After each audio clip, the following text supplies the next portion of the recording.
We're live. Guys, Deacon Blue, we're going to go back to 1987 to a band I've always, well, I can say I've always admired. I admired when this album came out. And I would say to my American friends, if you're watching this, if you want to understand music from the 80s in the UK that had a bit more depth or was, it's Scotland, it's Scottish music, it's a band from Scotland, Glasgow. The album was Raintown, it was released in 87. This to me was, I always thought it wasn't one of their strongest tracks. So I thought, because there was Dignity, Fergus sings the blues, there was all sorts, great album, really good album. So I want to hear this and look at it again in the way I'm doing now, which is to analyse the lyrics, take from the meaning I get from it, share it with you guys and see what you guys think. It's not an incredibly long song, but this is a really good band that are still going now, as far as I know. Here we go. This is Deacon Blue with a Chocolate Girl. Here we go.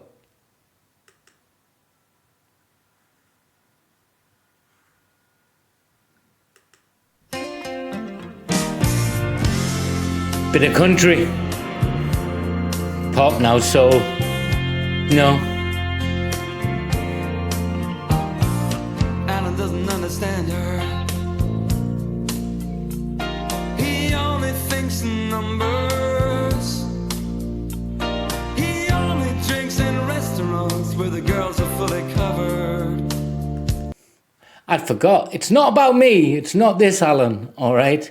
So it's told from a storytelling perspective in a song, obviously, and he introduces the main character, and it's Alan. So this is 87. This is Thatcher's England, and you didn't have devolution then in Scotland. We're still tied historically. We're tied, but there's more freedom now. My Scottish friends, don't get mad at me, but it was definitely the UK was feeling the full brunt of Thatcherism, which when you go back and look at it, and so this song.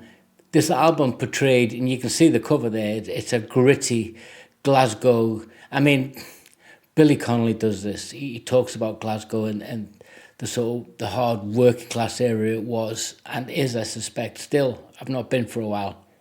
And it's a rain town. Well, that's an allegory, isn't it? It's analogous, really, with a town that's been suppressed. But up on the Clyde there, that was a different generation of people. You listen to Billy Connolly, one of the greatest storytelling comedians I think to ever walk the planet in the last 45 years. Rivaled by many, beaten by none that I can think of from an English perspective. So this is a country with a huge history of great culture, some great folk bands have come out of there, great rock bands. I mean, you've got Big Country, just to name a few, Big Country, Simple Minds. You had bands like in the UK like Prefab Sprout, the Nile, just all sorts have come out of Scotland. And this caught me off guard. But when you look at that first verse, Alan doesn't understand her. Yeah. So he's got an ability to form an intimate view, not an intimate view or a view. He only thinks in numbers. That's the working class man. He's been consumed by that sort of need to make money. He only drinks in restaurants where the girls are fully covered.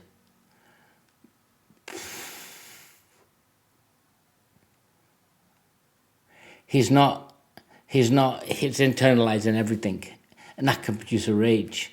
You could also look at this from a really cynical perspective.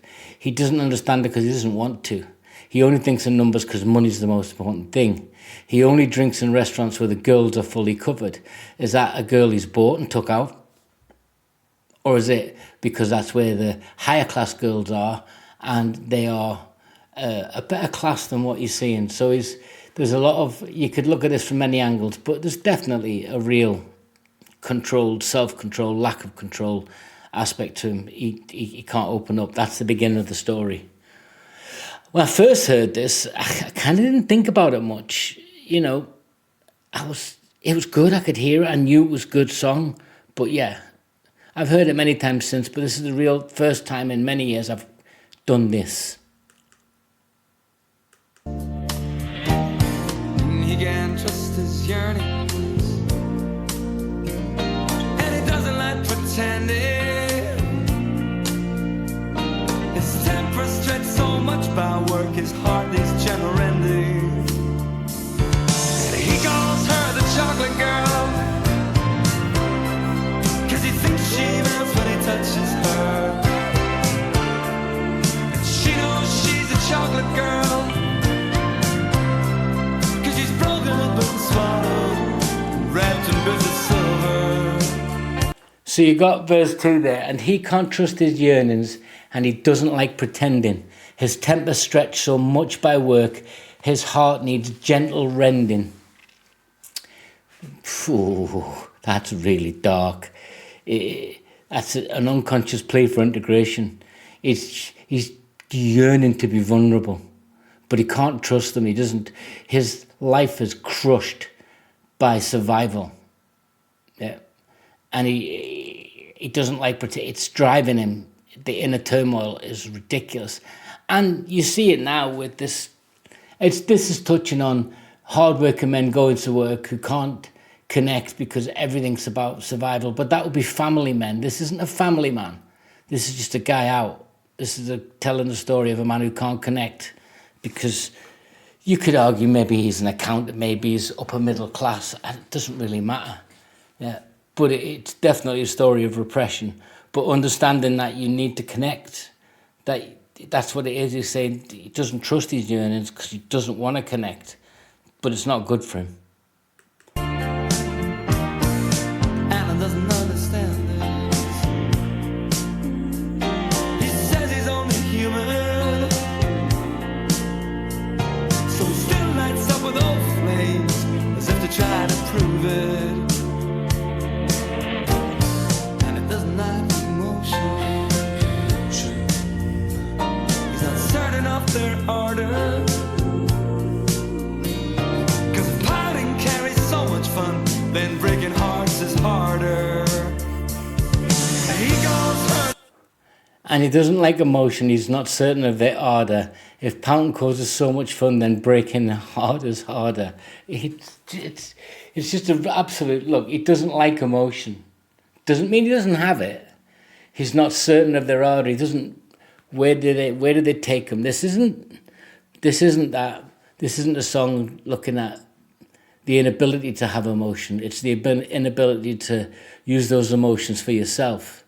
If pouting causes so much fun, then breaking hearts is harder. He called her the chocolate girl because he thinks she melts when he touches her. She knows she's the chocolate girl because she's broken up and swallowed and wrapped in bits of silver. So it's just that two people are saying in this materialistic society, 80s was materialistic, that I'm just a commodity and you're the one purchasing the commodity. We both know we need more, we want more, we'd like more, we understand there's more, but hey, that's where this materialistic society of the late 80s has dragged us into, that we can't even connect on the first level of humanity. Ugh. Is it so different today? I don't know, guys, let me know. The chocolate girl, 'cause he thinks she melts when he touches her. She knows she's a chocolate girl, 'cause she's broken up and swallowed and wrapped in bits of silver.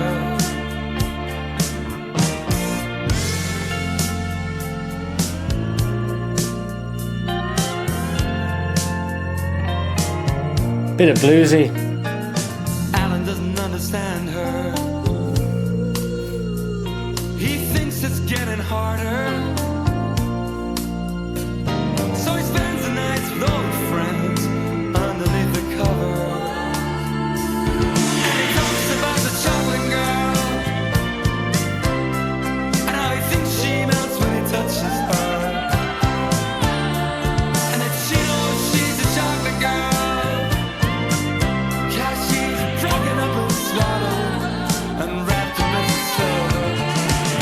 So in the preceding verses, she recognized it, but he doesn't know that. But now this is quite a bit here.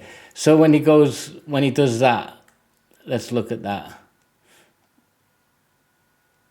Look at that. Alan doesn't understand her. He thinks it's getting harder. So the progression, his life's just becoming more jaded. He can't escape. He can't get those needs met. Maslow, the individuation, Jung, he understands it all, but he's just trapped. So he spends the night with old friends underneath the covers.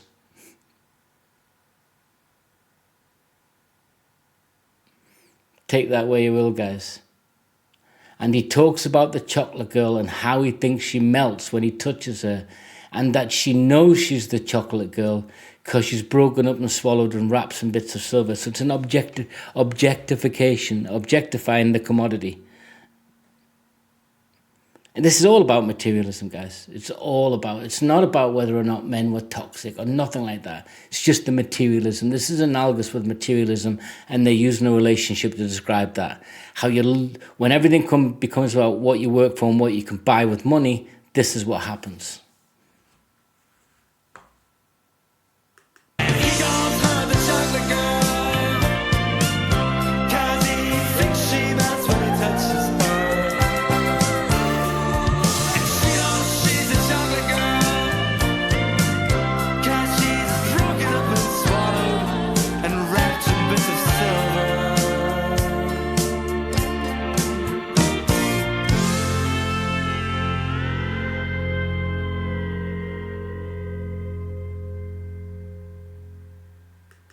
When you go back to the late 80s, guys, so I'll have to be careful here. What else came wrapped up in bits of silver that you swallowed? Yeah. So this song, just about melancholy, repression, lack of intimacy, materialism. And I say just, it's a lot of topics. And they've covered it in quite a ballady, masked it with that love song feel. And to get this through to the charts, which it did. Yeah. This is a band I'm going to come back to because I do like them. I remember the 87, I was what, 5, I was 22. So this was definitely my era. Yeah. Join in, guys. Till next time, take care.